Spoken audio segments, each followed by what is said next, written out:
Buenas noches, hermanos. Vamos a dar inicio a la prédica correspondiente al domingo 22 de marzo. Es continuación del Evangelio de Mateo, el capítulo 21, versículos del 12 al 17. Vamos a leerla en la Nueva Versión Internacional y el título de la prédica es La purificación del templo o el ejemplo perfecto del ministerio misionero. Cabe mencionar que estamos ahora transmitiendo un video grabado pues en esta noche del 21 de marzo y esto es debido a las contingencias nacionales y mundiales derivadas del brote de el coronavirus, el COVID-19. En fin, para iniciar, me voy a permitir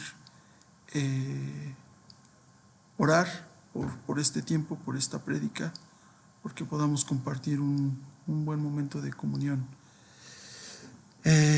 Amado Señor, gracias te damos por esta noche, Padre. Te pedimos que tú nos guíes, que tú nos permitas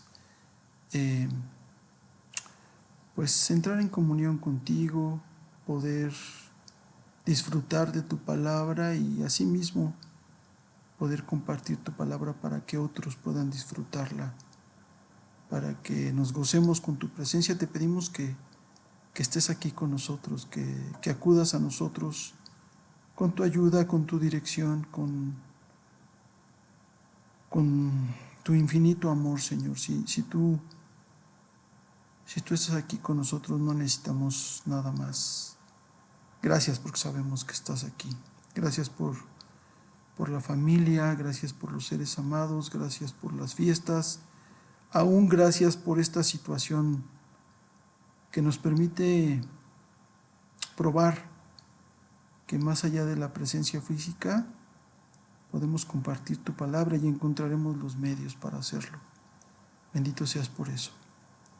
En el nombre de tu Jesús es que oramos. Amén. Muy bien, vamos entonces a compartir. Voy a dejar esta pantalla y voy a iniciar ahora solamente con la lectura de los textos y la prédica. Muy bien, entonces, dice así la Nueva Versión Internacional. Jesús entró en el templo y echó de ahí a todos los que compraban y vendían, volcó las mesas de los que cambiaban dinero y los puestos de los que vendían palomas. Escrita está, les dijo, mi casa será llamada casa de oración, pero ustedes la están convirtiendo en cueva de ladrones. Se le acercaron en el templo ciegos y cojos y los sanó, pero cuando los jefes de los sacerdotes y los maestros de la ley vieron que hacía cosas maravillosas y que los niños gritaban en el templo, Hosana al Hijo de David, se indignaron. ¿Oyes lo que estos están diciendo?, protestaron. Claro que sí, respondió Jesús. ¿No han leído nunca? En los labios de los pequeños y de los niños de pecho has puesto la perfecta alabanza. Entonces los dejó y saliendo de la ciudad se fue a pasar la noche en Betania. Contexto. En aquel día había una gran conmoción en Jerusalén. En aquel día, como lo hemos venido platicando en las prédicas anteriores,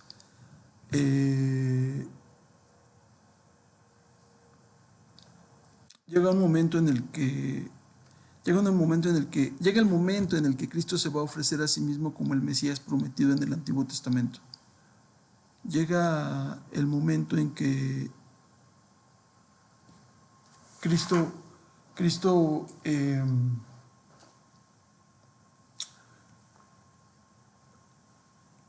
va a descubrirse a sí mismo, va a comenzar a decir abiertamente o va a llegar el momento en que abiertamente va a mostrarse al pueblo de Israel como el Mesías prometido.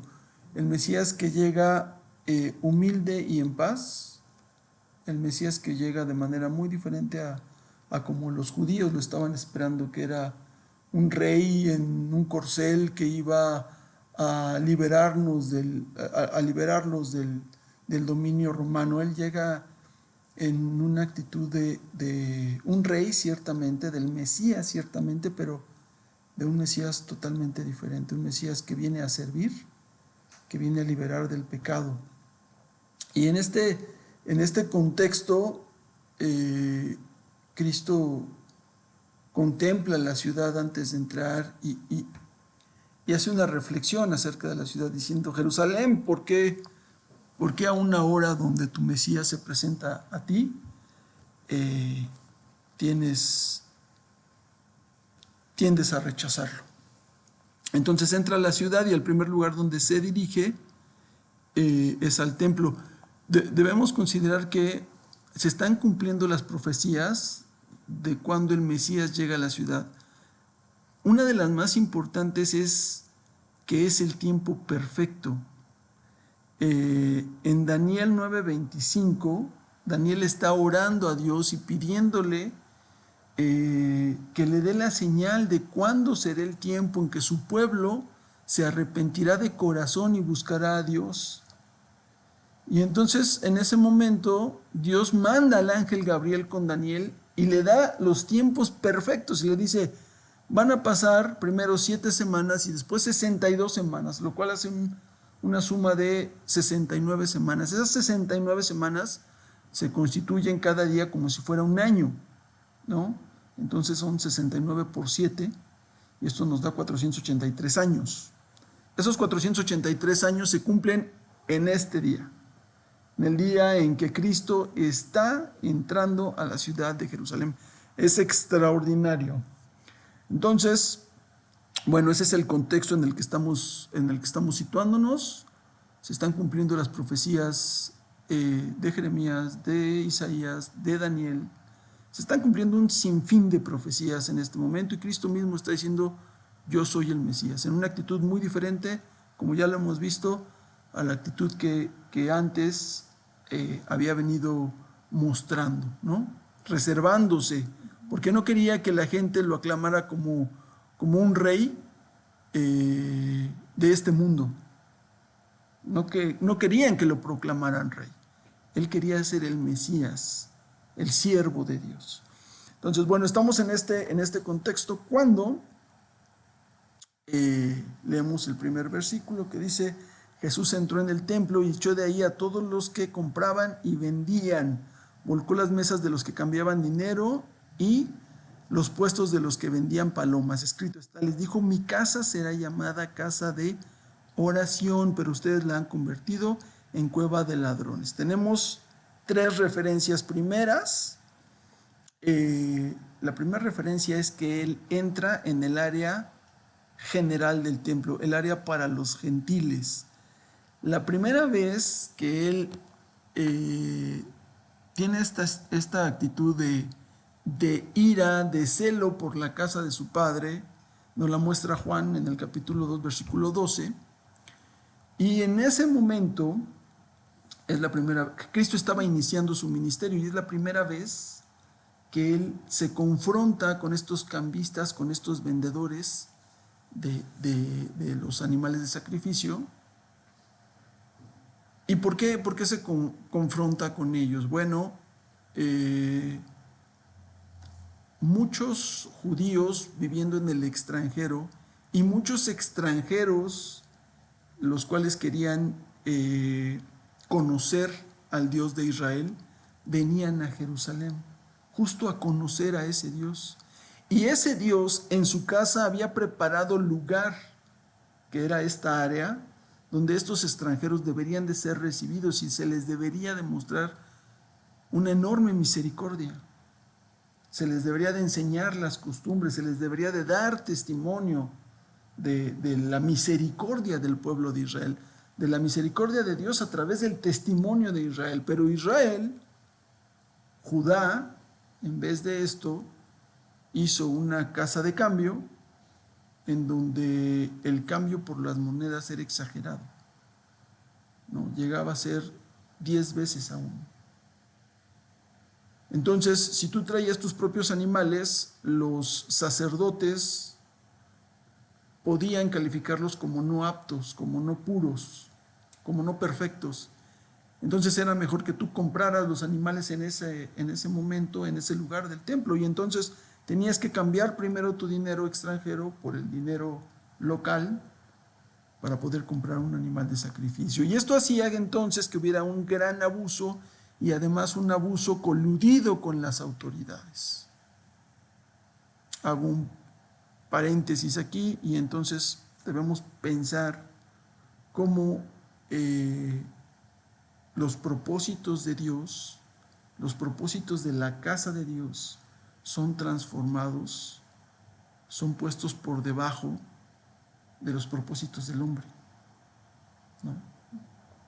Entonces él entra y dice, ¿cómo transformaron la voluntad de mi padre en esto, en un mercado? Este espacio es para ellos, es para los gentiles. Ahora, la primera vez que él entró y confrontó a los sacerdotes y a los escribas, ellos le preguntaron, ¿con qué autoridad haces esto?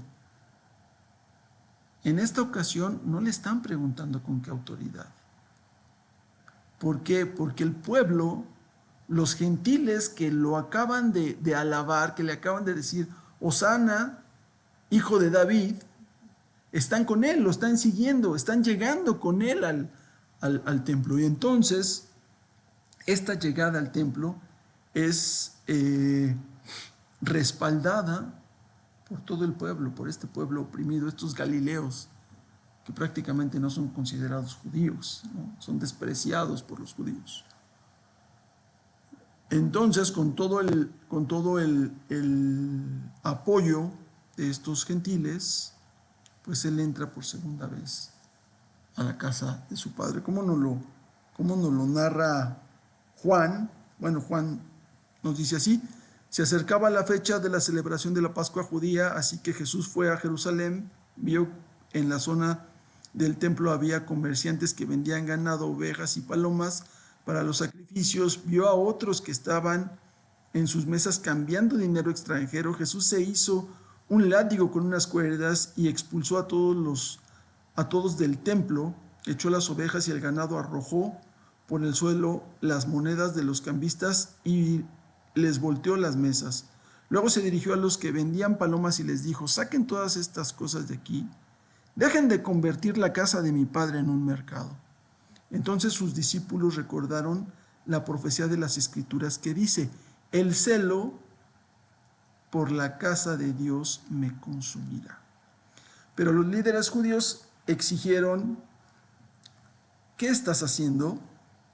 Si Dios te dio autoridad para hacer esto, muéstranos una señal milagrosa que lo compruebe.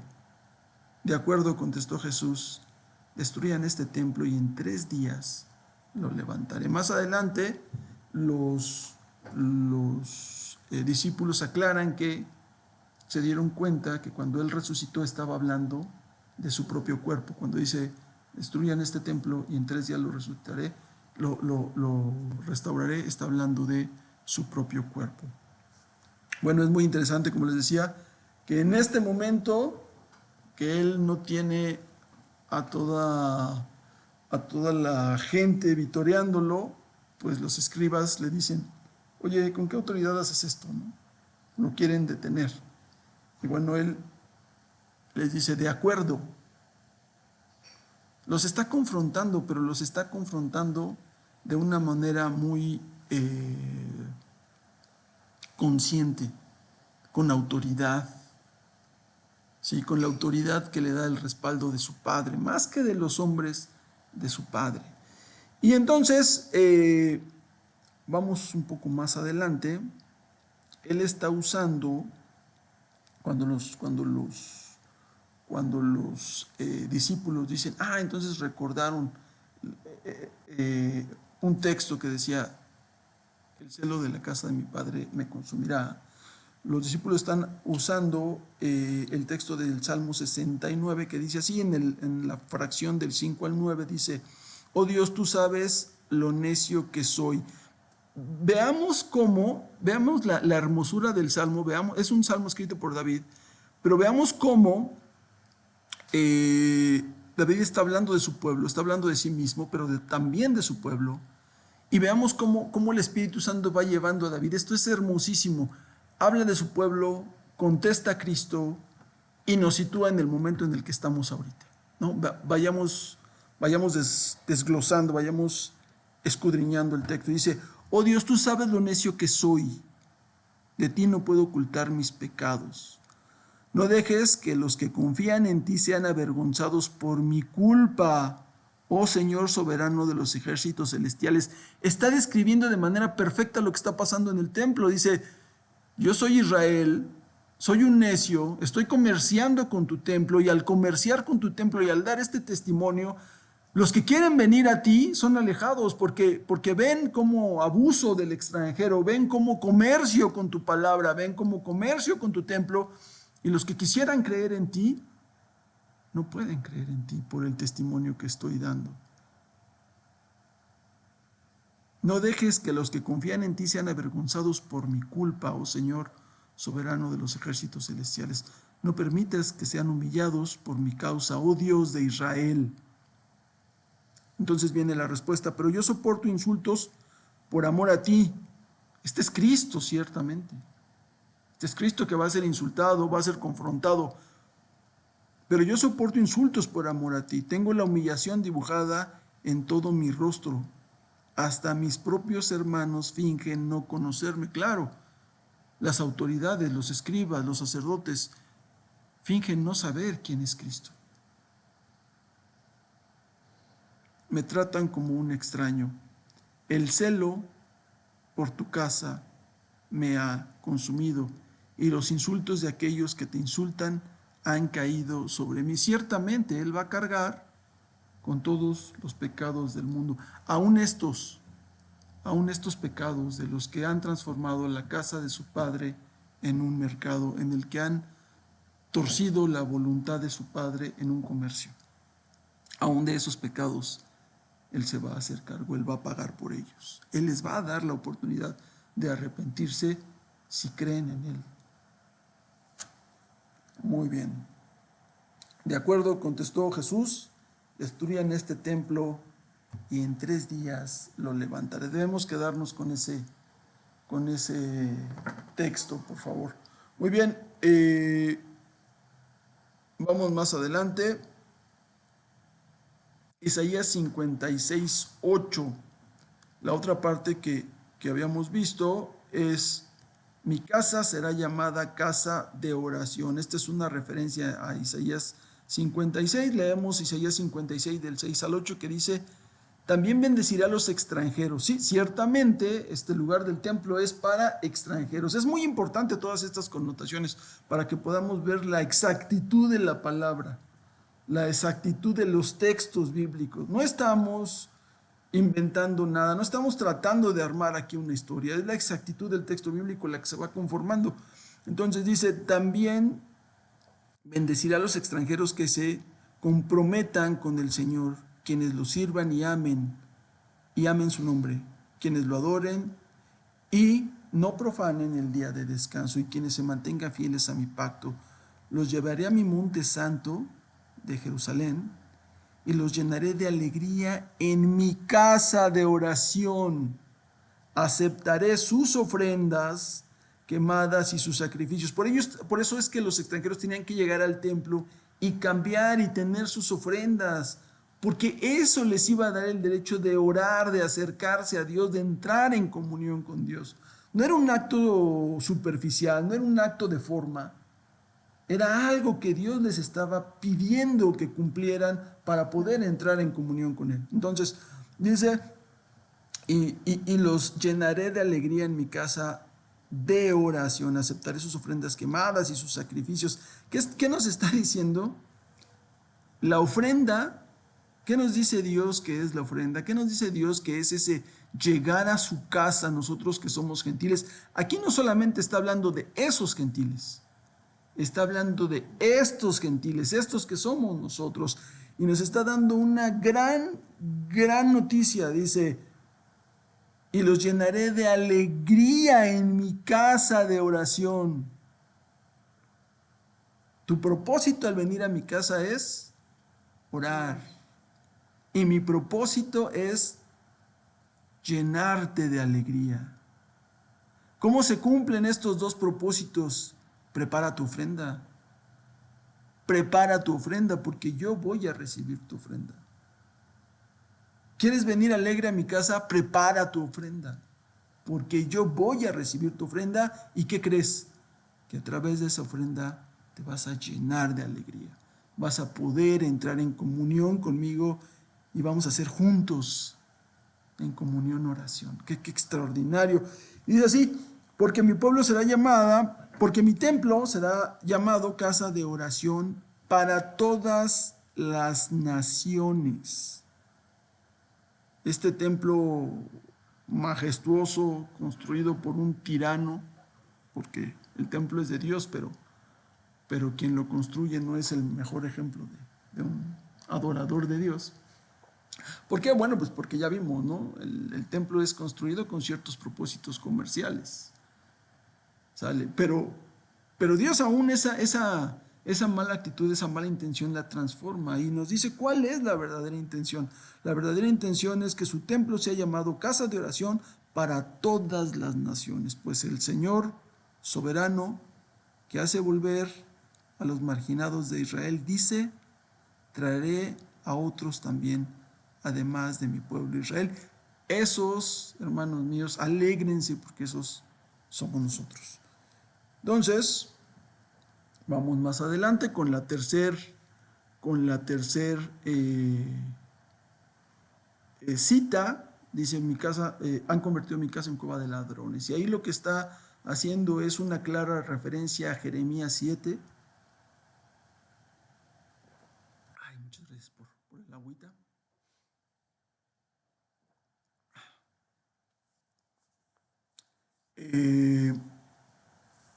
Jeremías 7 dice,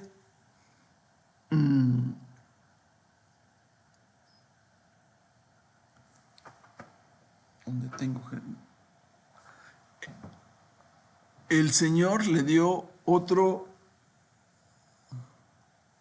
¿Alguien puede buscarme Jeremías 7, por favor? 7:1.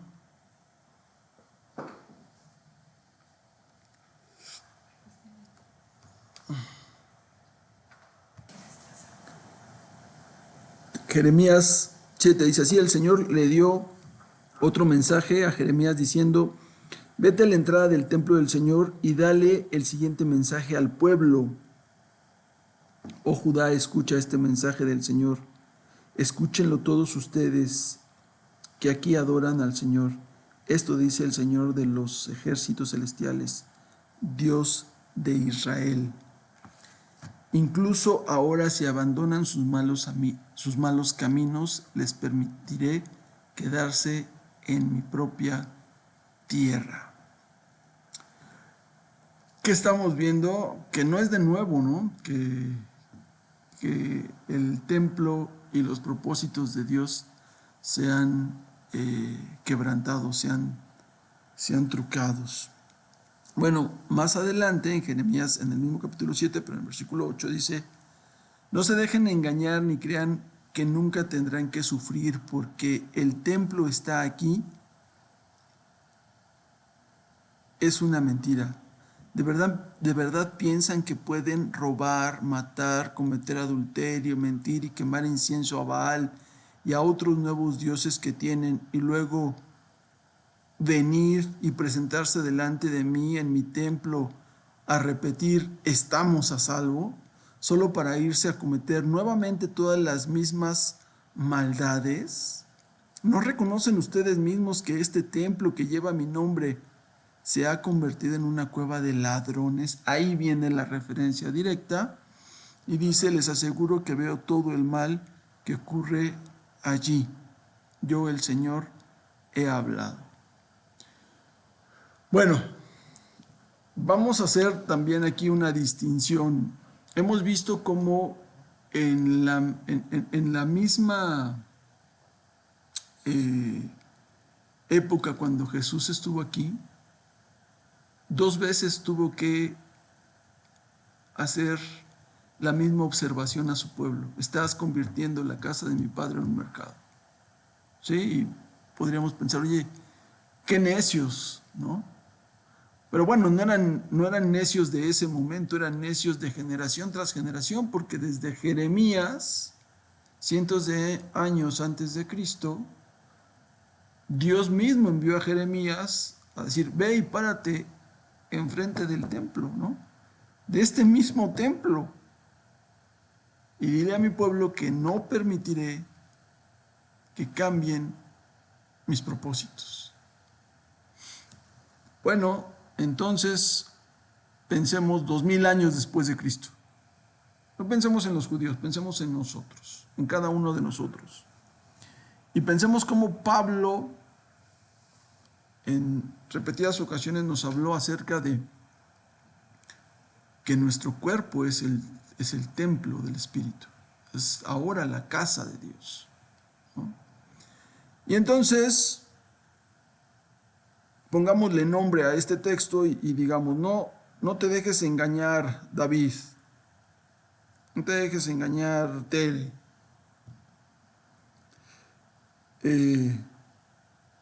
No creas que nunca tendrás que sufrir porque el templo está aquí, porque estás a salvo. Es mentira. ¿De verdad piensas que puedes robar, matar, cometer adulterio, mentir, quemar incienso a Baal y a otros nuevos dioses que tienes? Es decir, a tu amor propio, a tu orgullo, a tu trabajo, a otras actividades fuera de mí. ¿De verdad piensas que puedes hacer eso? ¿Rendirle culto a tus dioses? ¿A tus propios propósitos, a tus propias comodidades, a tus propios beneficios?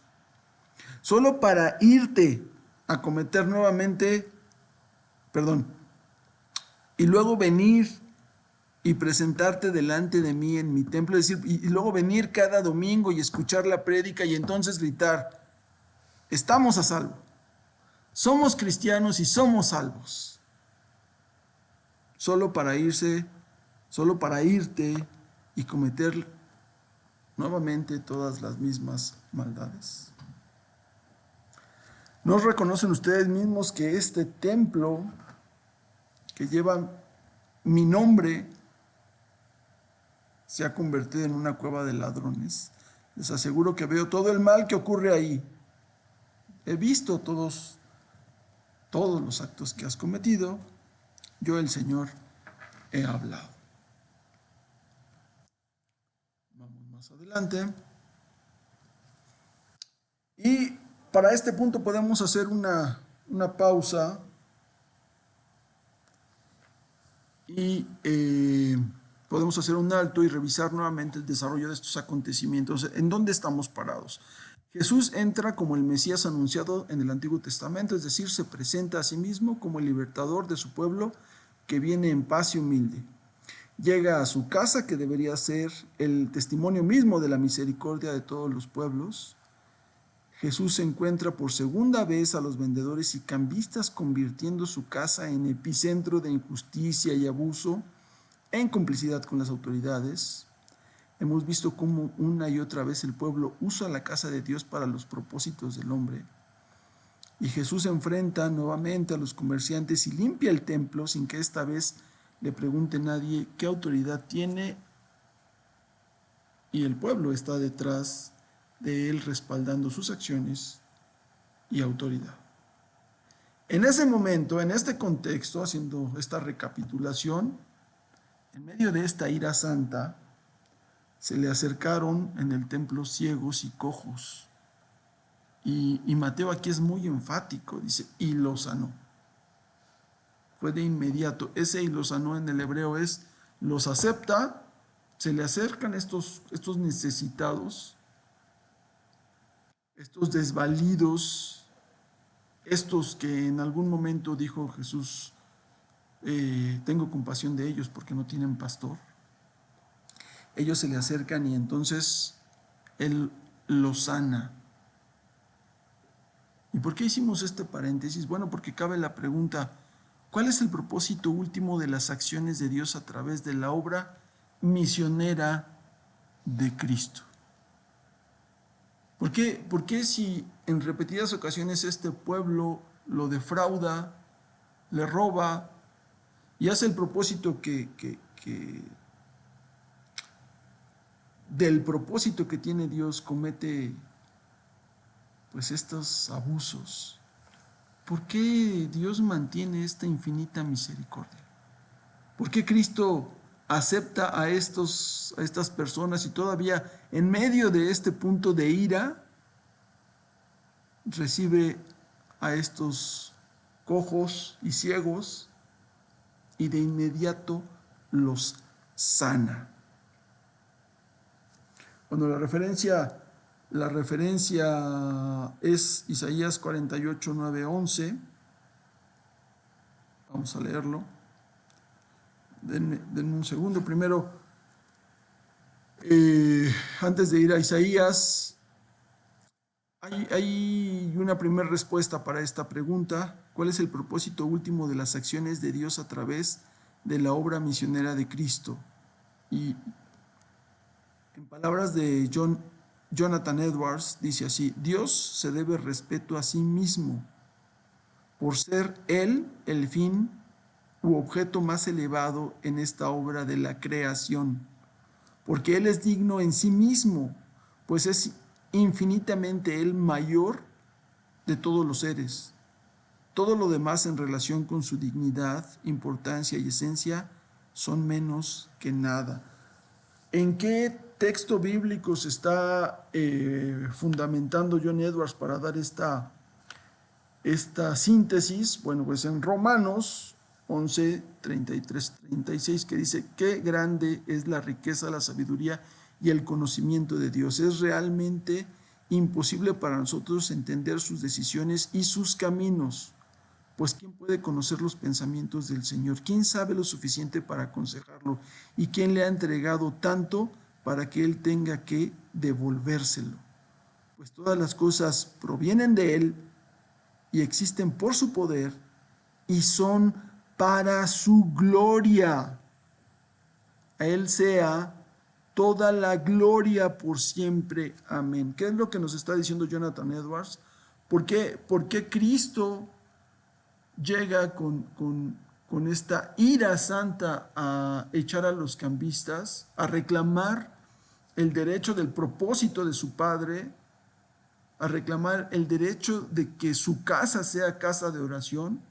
Simplemente por la gloria de Dios. Simplemente por la gloria de Dios. Y el principal motivo por el que Él vino aquí al mundo es para mostrarnos la gloria de Dios. Todo el amor y toda la verdad. Esa es la gloria de Dios. Todo el amor y toda la verdad. Ese es el propósito primero por el que Él viene aquí a hacer su obra misionera. ¿Por qué decide en este momento de ira santa también atender a los desvalidos para la gloria de Dios? Para mostrar todo el amor y toda la verdad. Muy bien. Ahora, ¿qué tiene que ver la compasión por las personas con el deseo de glorificar a Dios? Bueno, si estamos hablando de que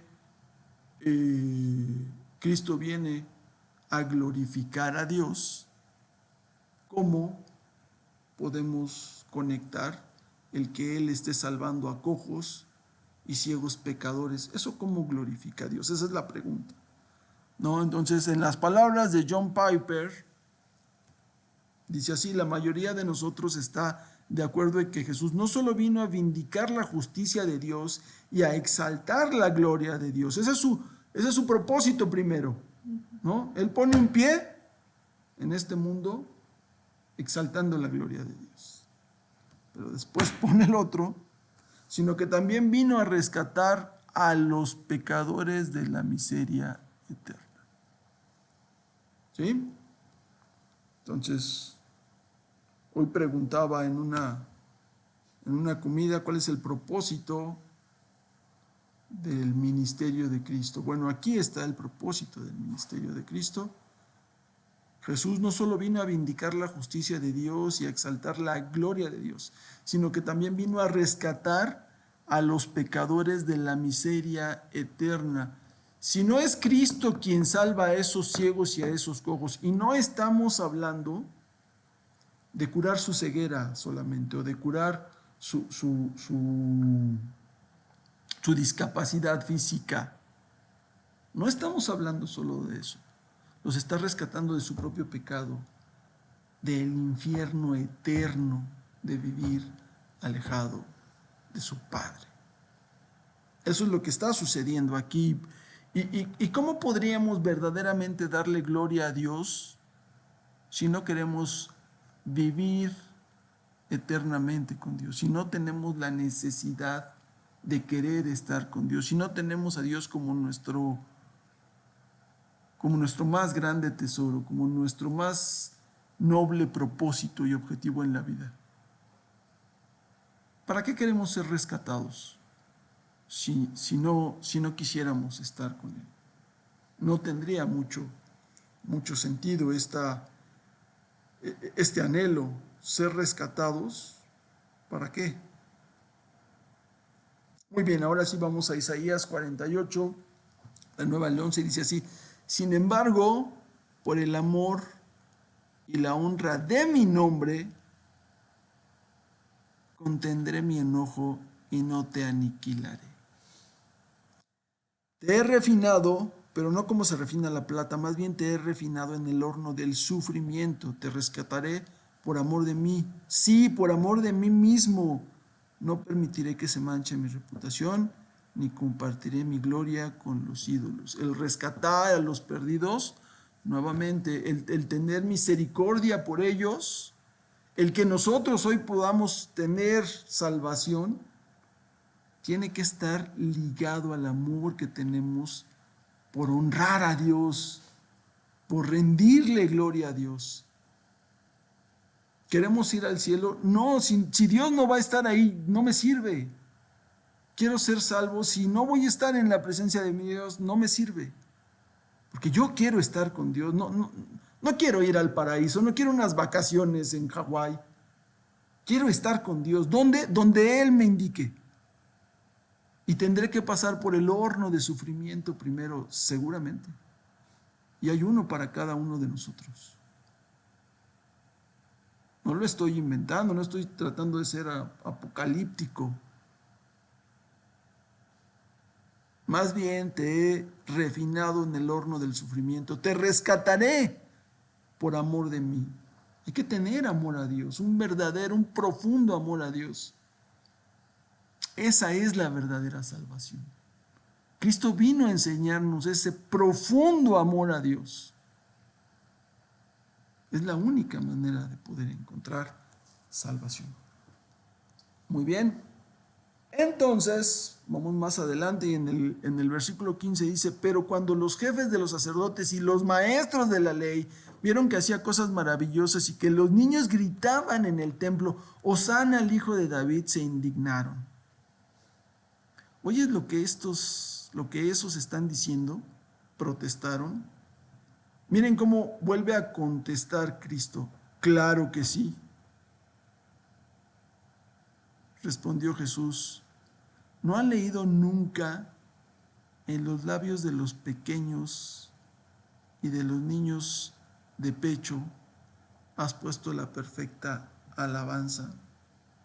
Entonces los dejó y saliendo de la ciudad se fue a pasar la noche en Betania. La referencia de no han leído, no han escuchado, la referencia de este texto es el Salmo 8 y vamos a leer del 1 al 8. Oh Señor, Señor nuestro, cuán glorioso es tu nombre en toda la tierra, que has desplegado tu gloria sobre los cielos por boca de los infantes y de los niños de pecho has establecido tu fortaleza por causa de tus adversarios, para hacer cesar al enemigo y al vengativo. Está hablando directamente de estos que están confrontando a Cristo. Oh Señor, Señor nuestro, cuán glorioso es tu nombre en toda la tierra, que has desplegado tu gloria sobre los cielos, por boca de los infantes y de los niños de pecho, has establecido tu fortaleza. Otra traducción dice, has perfeccionado la alabanza. Por causa de tus adversarios, para hacer cesar al enemigo y al vengativo. ¿Qué nos está diciendo? Esto de que ellos vengan a confrontar a Cristo, esto de que los niños estén alabando al Hijo de Dios, no es una cosa fortuita, no es un acto espontáneo. Estaba planeado en el plan perfecto de Dios. Cada una de estas cosas iba a suceder porque así Dios lo había determinado desde el principio de los tiempos.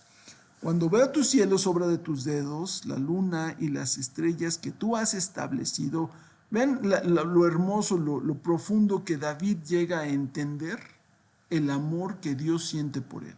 Dice, cuando veo tus cielos, obra de tus dedos, la luna y las estrellas que tú has establecido, digo, ¿qué es el hombre para que de él te acuerdes? Y el Hijo del hombre para que lo cuides. Sin embargo, lo has hecho un poco menor a los ángeles y lo coronas de gloria y majestad. Tú le haces señorear sobre la obra de tus manos. Todo lo has puesto bajo sus pies. Todo lo has puesto bajo sus pies. Toda tu obra, Señor, la has encargado al hombre. Y David se pregunta, ¿y qué es el hombre para que tú tengas tanta misericordia de él? No es nada. Tienes misericordia del hombre, ¿por qué? Por tu gloria, por tu misericordia, porque eres grande, porque eres lo mejor, porque no hay nada como tú, porque aun siendo el hombre lo que es el hombre, tú lo amas porque tu amor es infinito. Y lo cuidas y lo proteges y lo pones como administrador de todo lo que has creado. Muy bien. ¿Qué tenemos hasta ahora? Tenemos que Jesucristo ejemplifica de forma perfecta la obra misionera y es ratificada por la alabanza de los que gritaron, Hosana al Hijo de David. ¿Por qué estamos hablando de la obra misionera?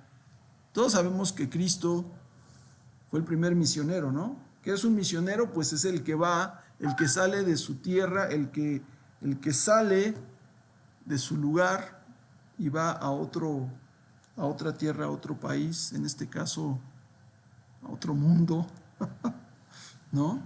Cristo sale del espacio donde vivía en perfecta armonía con su Padre para venir a este mundo y convertirse en el primer misionero y establecer la perfecta obra misionera. ¿Por qué es la perfecta obra misionera?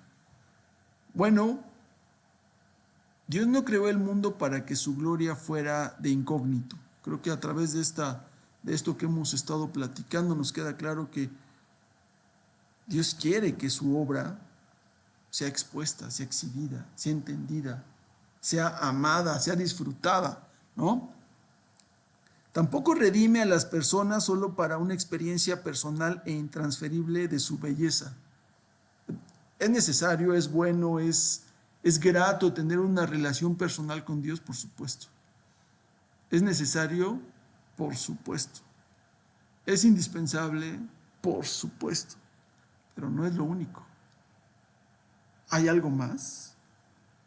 Su objetivo es que su gloria quede reflejada de forma abierta en las acciones de su pueblo.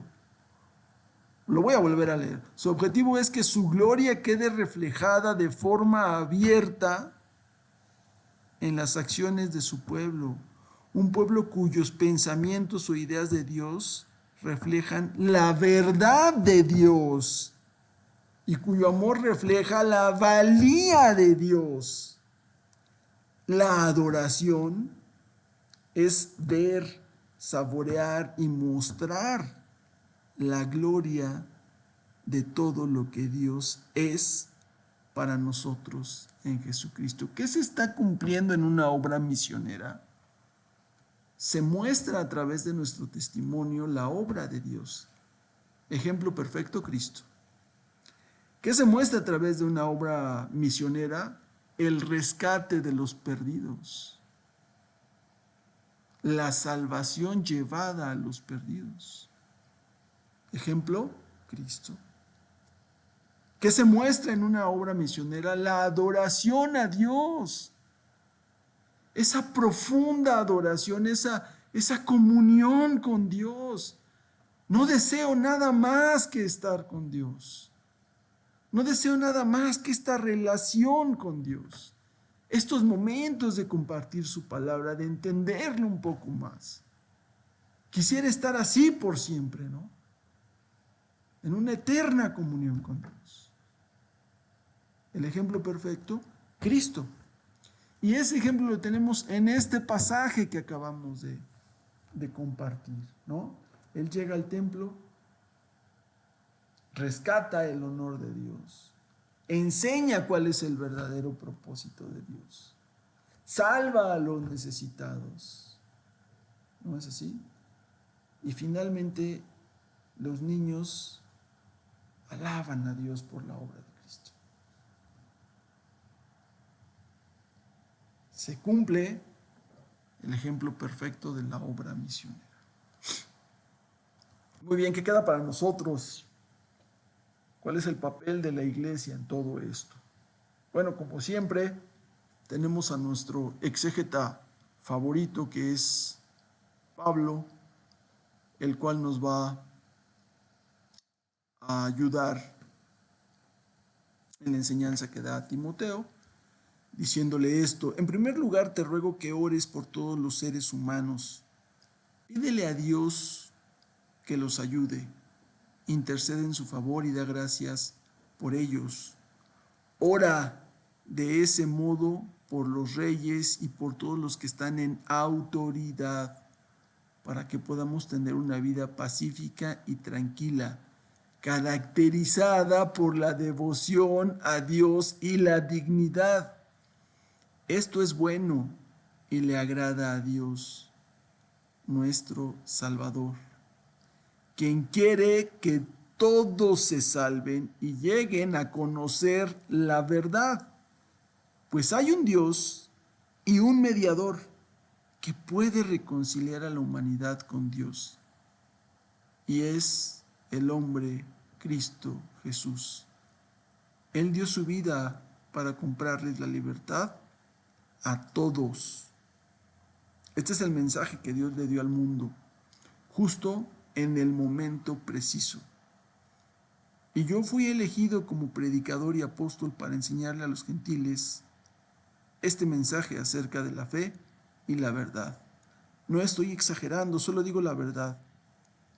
Deseo que en cada lugar de adoración, en cada templo, en cada iglesia, en cada lugar donde se reúnan los cristianos, los hombres oren con manos santas, levantadas a Dios y libres de enojo y controversia. Muy bien, pues ha sido un placer compartir con ustedes la palabra de Dios, y bueno, pues seguiremos por esta ruta, compartiendo y disfrutando la comunión con Dios. Vamos a orar para despedirnos. Amado Padre, gracias te damos, Señor, por este tiempo que es tu tiempo, y que tú, en tu infinito amor, misericordia, en tu perfecta voluntad, en tu gobierno, has decidido regalarnos. Gracias, Señor, por este tiempo. Gracias porque nos permitiste disfrutar de tu palabra. Ahora te rogamos, Padre, que esta palabra no regrese a ti sin el propósito por el cual tú nos la has entregado. Transforma nuestras vidas, Señor, transforma las vidas, permite que otros escuchen tu palabra. No les niegues este privilegio, Padre, te lo pedimos con con todo nuestro amor por ellos, así como tú los has amado, permiten que nosotros también los amemos.